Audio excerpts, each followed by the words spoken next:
Bismillahirrahmanirrahim. Qala al-mu'allifu rahimahullahu ta'ala wa nafa'ana bihi wa bi'ulumihi wa bi asrarihi fid dharaini amin ya rabbal alamin. Bismillahirrahmanirrahim. Wa alihi dan kepada keluarga Nabi, wa sahbihi dan sahabat Nabi, ajma'ina semuanya, wala haula dan tidak ada daya, wala quwwata dan tidak ada kekuatan, illa billahi kecuali dengan pertolongan Allah, al-aliyyi yang maha luhur, al-azimi yang maha agung.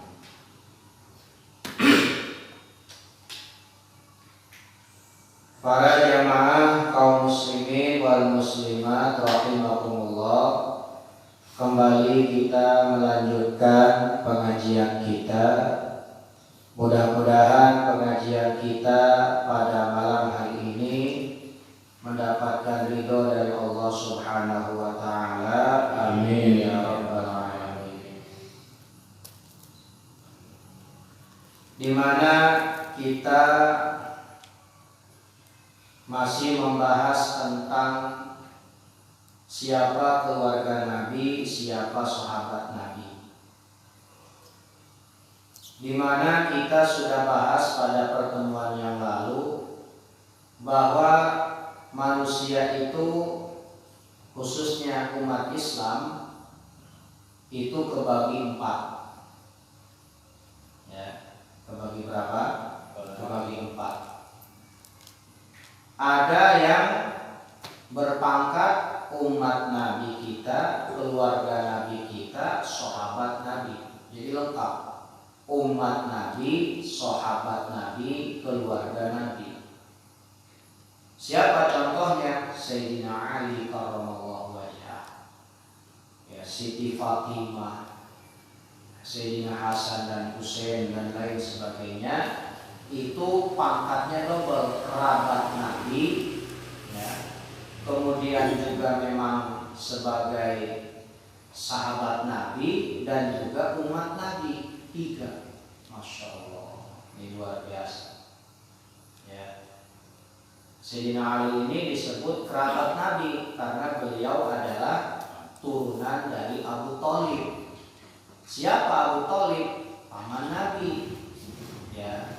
Beliau ini berarti masih keturunan daripada Bani Hashim. Nah, yang kedua, ada juga hanya disebut keluarga Nabi dan umat Nabi, tapi bukan sahabat Nabi. Disebut keluarga Nabi, zuriyah Rasul, disebut umat Rasul, tapi bukan sahabat. Siapa? Inilah para habaib yang ada saat sekarang ini.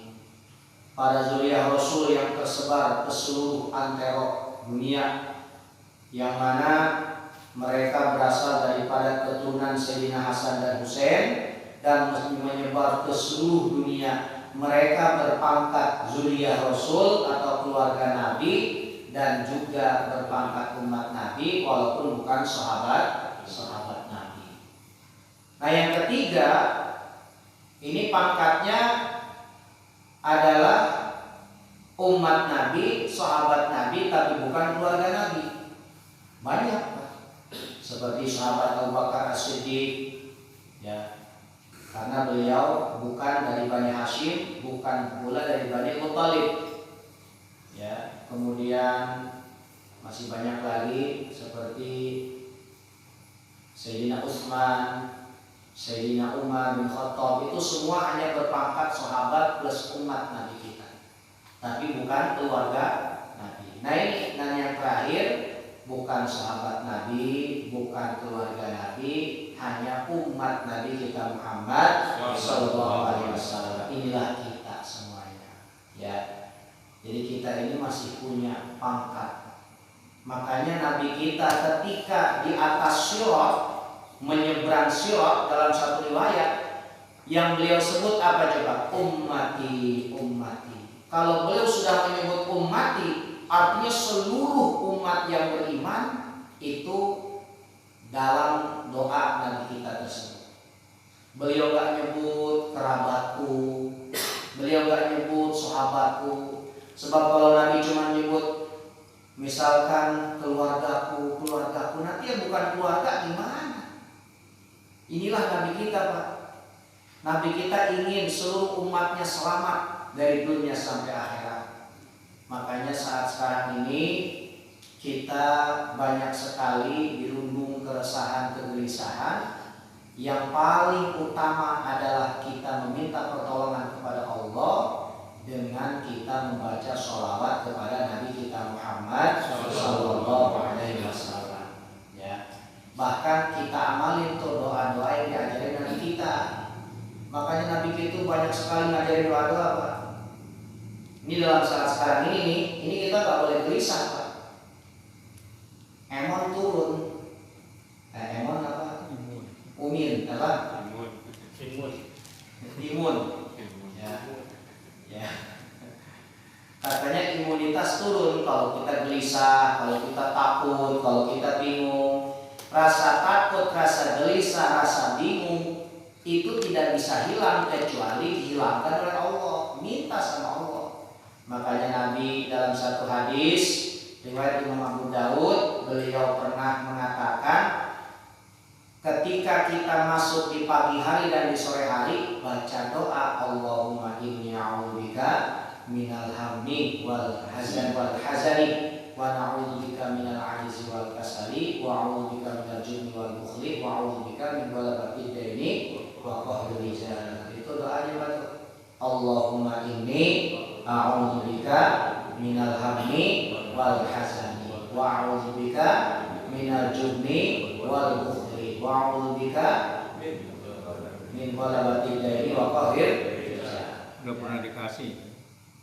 Allahumma inni a'udzubika minal hammi wal hazani wa a'udzubika minal ajzi wal kasali, ya. Wa a'udzubika minal jubni wal bukhli wa a'udzubika min ghalabatid daini wa qahril rijal. Baca apa nih? Setiap habis subuh dan habis sholat asar minimal 3 kali. Insya Allah nanti hati dikasih tenang oleh Allah. Ini doa dari Nabi kita. Langsung Nabi kita ini sangat sayang kepada kita. Makanya betapa pentingnya ketenangan dalam hidup. Hidup itu yang paling enak tenang, Pak. Milih mana? Duit miliaran tapi hidup gak tenang. Gak punya duit tapi hidup tenang. Milih mana?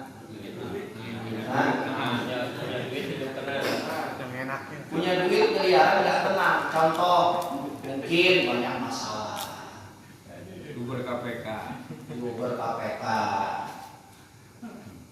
Tiap hari kejar-kejar debt kolektor, ya. Ngumpet. Itu kan duit miliaran tapi gak tenang. Dia gak megang duit tapi semua serba ada, tenang. Beras penuh, telur banyak, emas gede-gede, ya. Atau tenang kalau punya duit itu mah, ya. Badan sehat, anak sehat, semuanya serba cukup. Duit mah gak megang, di ATM doang. Ya. Tenang gak kira-kira? Ya. Itulah, ya. Artinya tenang mah bukan dari duit sih, Pak. Buktinya banyak orang kaya gak tenang. Tidak sedikit orang miskin yang tenang. Orang kaya kadang gak tenang. Kadang lebih tenang yang miskin. Yang miskin jam 10 udah tidur. Karena gak ada kerjaan.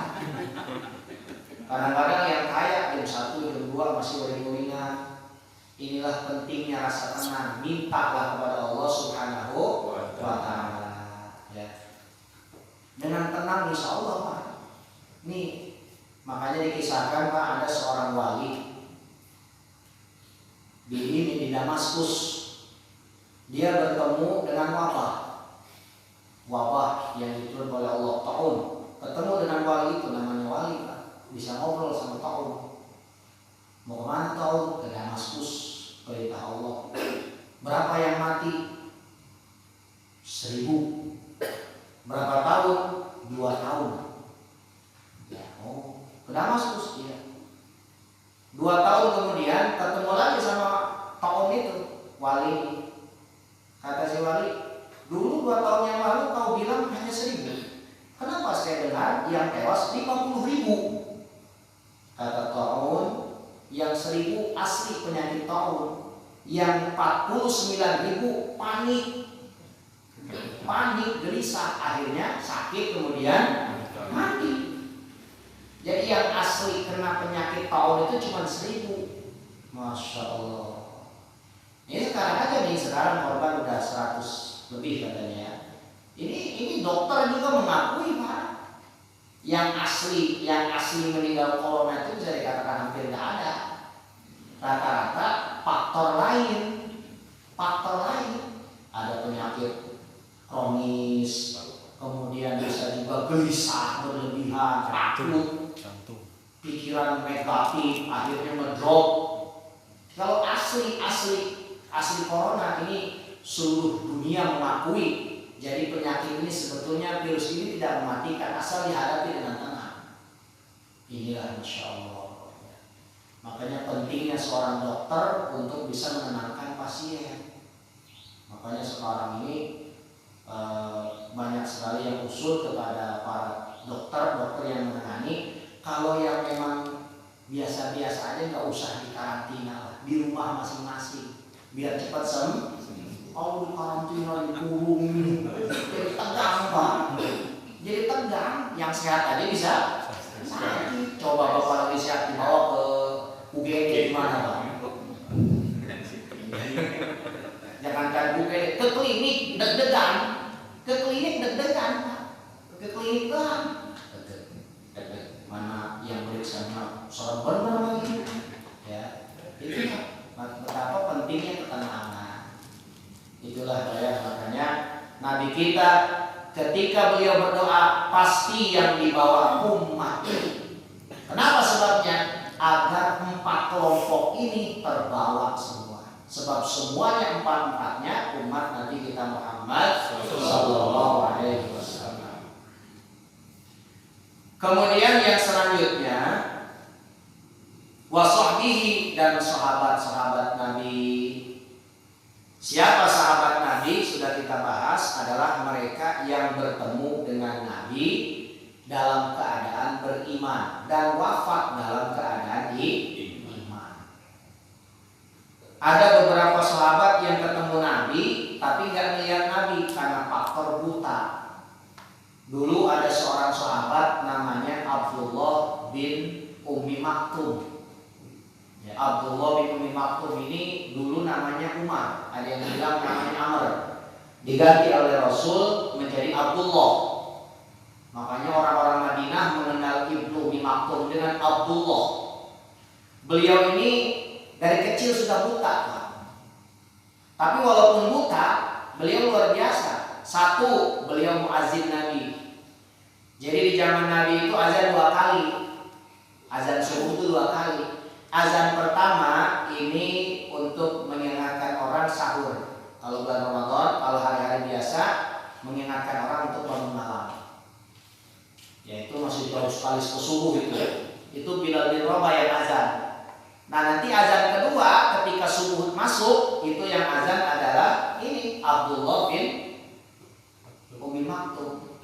Makanya dalam hadis Bukhari Nabi kita mengatakan Anna Bilalan kana yu'adzinu bilail.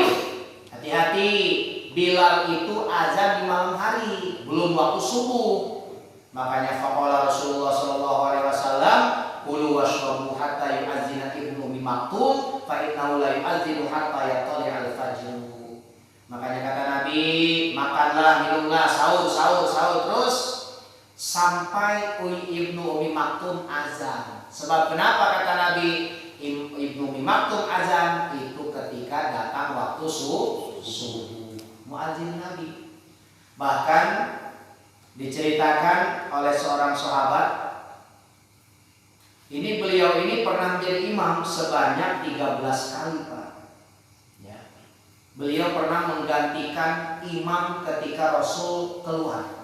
Makanya ketika Rasul ada penting nih keluar Madinah, itu yang dipercaya menjadi imam pengganti Rasul itu diantaranya Abdullah bin Ummi Maktum. Makanya seorang sahabat pernah bercerita, pernah menyaksikan beliau pernah 13 kali Pak menggantikan Rasul posisi imam sholat. Berarti bukan orang sembarangan. Ya, beliau orang buta. Pernah suatu ketika beliau minta izin sama Rasul. Ya Rasul, saya kan buta, rumah saya jauh. Bahkan dalam suatu riwayat Pak, jadi jalan dari rumah dia ke masjid itu ini Pak, becek, banyak duri-duri, banyak kayu melintang sana sini. Artinya jangankan yang buta, yang melek aja repot lewat situ Pak. Rumahnya jauh. Beliau minta keringanan untuk tidak hadir ke masjid sholat berjamaah. Sempat diizinin, ya kata Rasul. Akhirnya dipanggil lagi. Sini. Anda dengar azan nggak? Azan kedengeran nggak nyampe rumah? Kata Ibnu Maktum, kedengeran ya Rasul. Kalau kedengeran, saya tidak menemukan keringanan bagimu untuk tak sholat jamaah di masjid.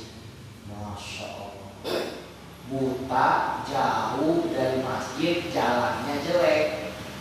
Minta keringanan nggak sholat jamaah, kagak dikasih. Kagak dikasih amanah. Ini mata melek, rumah dekat, jalannya bagus, masih nggak mau sholat.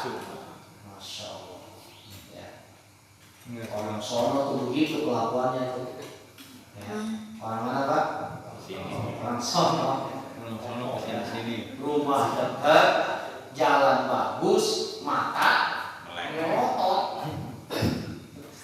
Masya Allah. Itu malah lebih gak diizinin lagi. Ada lagi seorang sahabat buta namanya Iqban bin Malik. Beliau ini pernah ikut perang Badar, perang Uhud. Artinya ketika dalam peperangan beliau mengalami kecelakaan, butalah kedua matanya Pak. Jadi beliau tuh butanya udah tua. Ya. Iqban bin Malik. Sama beliau juga Pak. Posisi bagi imam masjid. Beliau sempat minta izin sama Nabi. Minta izin sama Nabi, artinya minta izin supaya bisa sholat di rumah karena kondisi mata buta. Sama Nabi nggak diizinin, tetap sholat jamaah. Namun kesininya akhirnya diizinin karena memang makin kesini kondisinya makin parah. Akhirnya beliau bikin musola pribadi di rumahnya. Akhirnya oleh Rasul diizinin. Masya Allah. Itulah betapa pentingnya sholat berjamaah dalam kondisi buta. Ya. Berarti yang dekatnya tetap jamaah, yang jauh berarti nggak usah. Nah ini Pak. Ada seorang dulu di kabilah Ansor, di sahabat Ansor itu ada kabilah namanya Bani Salama. Bani Salama ini cukup jauh Pak dari Masjid Nabawi. Cukup jauh dari Masjid Nabawi. Mereka ini rajin sekali sholat berjamaah. Sampai pada akhirnya mereka berencana, jadi di samping masjid itu Pak ada sebidang tanah kosong. Di situ Bani Salama rencana akan membangun rumah supaya dekat sama masjid tujuannya. Jadi mereka sudah menyiapkan membeli sebidang tanah, yang tanah itu mereka akan bangun untuk bikin masjid. Bikin rumah supaya dekat dengan masjid. Ya, supaya dekat dengan masjid. Sampai pada akhirnya kedengeran sama Rasul. Sama Rasul kedengeran. Kata Rasul, betulkah kalian akan membangun rumah di lokasi itu yang dekat dengan masjid? Betul ya Rasul. Biar kami lebih dekat dengan masjid, biar lebih enak, biar makin rajin. Akhirnya kata Nabi, tetaplah kalian tinggal di sana. Ya, sebab setiap langkah kaki kalian akan diberikan pahala Allah Subhanahu wa taala. Makin banyak langkah kakinya, pahalanya makin banyak. Mungkin sekian. Pasal gede banget pahalanya itu. Ya. Apalagi campur asam urat misalkan. Makin mantap. Ya. Makanya makin jauh rumahnya. Artinya jangan sampai kayaknya Nabi ngelarang, artinya udah di sana aja, justru pahalanya makin gede.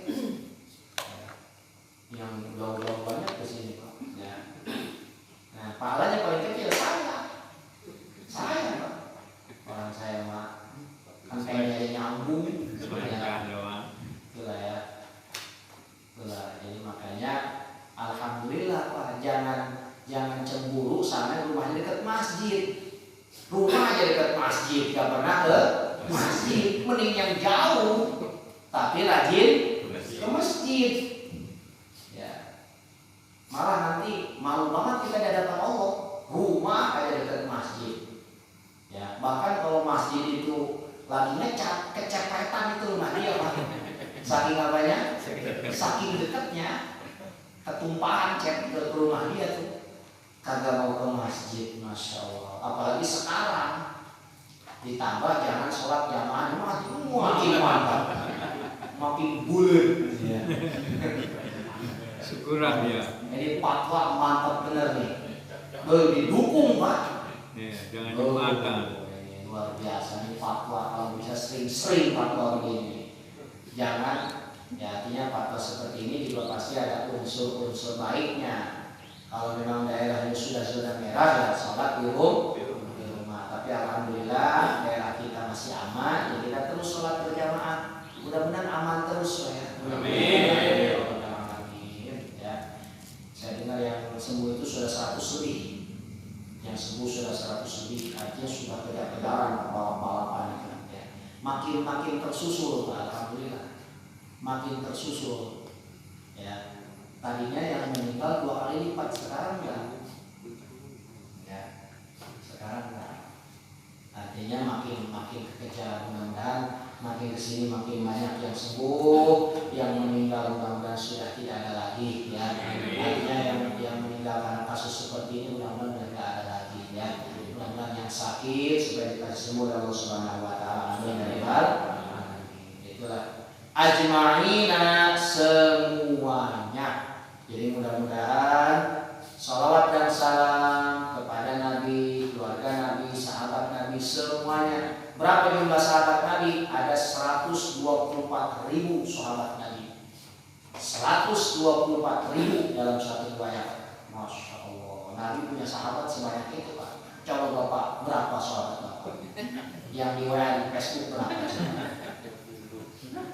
Cuman lihat foto doang, pernah ketemu junjungannya. Ya. Kita mau punya sahabat paling berapa? Makanya Pak, punya teman 1000 kurang banyak.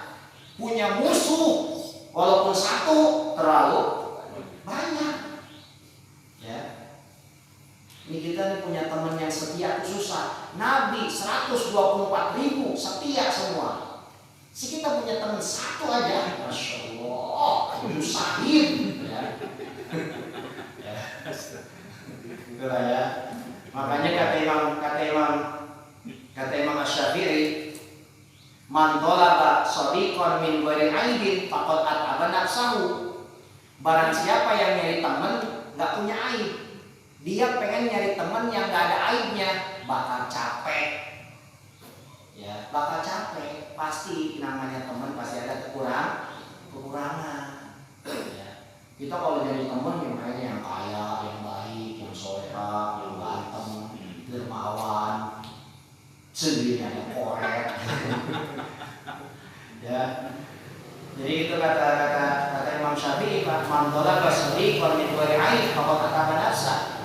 Barang siapa yang mencari teman yang dia nyari temannya itu yang gak ada aibnya, teman yang sempurna, bakal capek, bahkan gak bakal nemu, gak punya teman. Artinya gimana? Ya sudah, seadanya. Sebab pertemanan itu bukan untuk mencari keuntungan, ada nilai silaturahim, banyakin teman Pak. Ya, jangan memutuskan pertemanan kecuali temannya itu negatif. Ya ngajak kita ke jahe ya. Ya ngajak kita nggak bener maksudnya, jauhi itu mah ya. Bahkan wa man ataba ikhwanahu ala kulli zamin faqad asara andahu. Barang siapa yang selalu mencela temannya, mencela saudaranya, artinya banyak mengkritik orang, pasti bakal banyak musuh dia. Ya. Artinya dikit-dikit mengkritik ya. Artinya artinya ngorek-ngorek kesalahan teman, terus dikorek-korek, sedangkan kesalahan sendiri gak pernah dikoreksi sama dia, bakal banyak musuh orang model begitu. Itulah ya, wajar memang keadaan seperti itu, sebab kata Nabi, qalla ma yujadu fi ummati fi akhir zaman dirhamun halalun wa akhun yusaku bihi. Sangat sedikit ditemukan di akhir zaman pada umatku, kata Nabi, satu, duit yang halal, dua, saudara yang setia. Ya, itulah dua perkara yang sulit di akhir zaman. Ini Nabi kita punya teman 124.000 setia dunia akhirat. Masya Allah. Ya, inilah betapa hebatnya. Makin banyak teman, tanda orang itu berarti hebat. Tanda hebat, Pak. Ya, kalau orang ini punya teman, enggak ini. Ya, sama musuh dia semua. Teman yang lain. Ada yang dekat sama dia, Pak. Ama yang rumah ono bentrok. Ama yang rumah ono belum kemarin jambak-jambakan. Jadi musuh semua. Jadi gak ada benernya dia hidup sama orang tuh selalu bermusuh-musuhan. Itu orang tanda gak bagus. Ya, banyakin teman. Banyak teman itu manfaatnya satu, panjang umur, dua, dewaskan rezeki. Panjang umur, pikiran tenang. Ini lagi begini nih, kita butuh teman, Pak. Coba Bapak lagi ngelamun mikirin corona, datang teman ngirim WA dan sebagainya, kan jadi sedikit terhibur. Artinya kita lagi begini mah kan butuh teman curhat.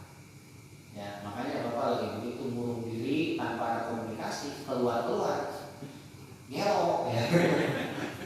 Kecuali lagi zikir kali ya. Lagi zikir, ini mah zikir bukan, ngelamun aja kayak orang ketakutan. Nah, kurang komunikasi, Pak. Dan juga apa? Yang kedua manfaatnya banyak rezeki, ya. Artinya kalau kita banyak teman ya pasti ketika kita sulit banyak yang mau, Pak. Banyak yang mau. Itulah ya, jadi nanti kita ngajarin perbanyak teman, Pak. Tentu teman yang baik. Artinya teman yang membawa kita hal yang positif. Ya. Itulah, mudah-mudahan kita semuanya bisa mencontoh mengikuti akhlak Nabi kita Muhammad sallallahu alaihi wasallam. Amin ya rabbal alamin. Allahumma shalli wa sallim ala sayyidina Muhammadin fil awwalin wal akhirin wa barik wa sallim wa radhiyallahu ta'ala an sadatina ashabi sayyidina Rasulillah ajma'in. Amin ya Allah ya rabbal alamin. Bismillahirrahmanirrahim. Alhamdulillahi rabbil alamin, hamdan yuwafi ni'amahu wa yukafi mazidah. Ya rabbana lakal hamdu kama yanbaghi li jalali wajhika wa li'azimi sultanik. Subhanaka la nuhsi sana'an 'alaika anta kama asnaita 'ala nafsik. Falakal hamdu hatta tarda wa lakal hamdu idza radita wa lakal hamdu ba'da ridha. Allahumma shalli wa sallim 'ala sayyidina Muhammadin fil awwalin wa shalli wa sallim 'ala sayyidina Muhammadin fil akhirin wa shalli wa sallim 'ala sayyidina Muhammadin fi kulli waqtin wa hin wa shalli wa sallim 'ala sayyidina Muhammadin fil mala'il a'la ila yaumiddin wa shalli wa sallim 'ala sayyidina Muhammadin hatta tarisal arda man 'alaiha wa anta khairul warithin. Allahumma inna nastahfizuka wa nastawdi'uka adyanana wa abdanana wa anfusana wa amwalana wa ahlana wa kulla shay'in a'taytana. Allahumma ihfazna wa iyyahum fi kanafika wa amanika wa a'yazika min kulli syaitanin marid wa jabbarin 'anid wa zi'anin wa zidani min syarri kulli syarr innaka 'ala kulli syai'in qadir. Allahumma khudna bit taqwa wal istiqamah wa 'idna min mujibatin nadama fil hali wal ma'ali innaka sami'ud du'a. Wa salli Allahumma bi jamalika wa jalalika 'ala sayyidina Muhammadin wa 'ala alihi wa sahbihi ajma'in wa sunna kamalan mutaba'ati lahu dhahiran wa batinan ya arhamar rahimin. Rabbana atina fid dunya hasanah wa fil akhirati hasanah wa qina 'adzabannar. Bi fadli subhana rabbika rabbil 'izzati 'amma yasifun wa salamun 'alal mursalin walhamdulillah.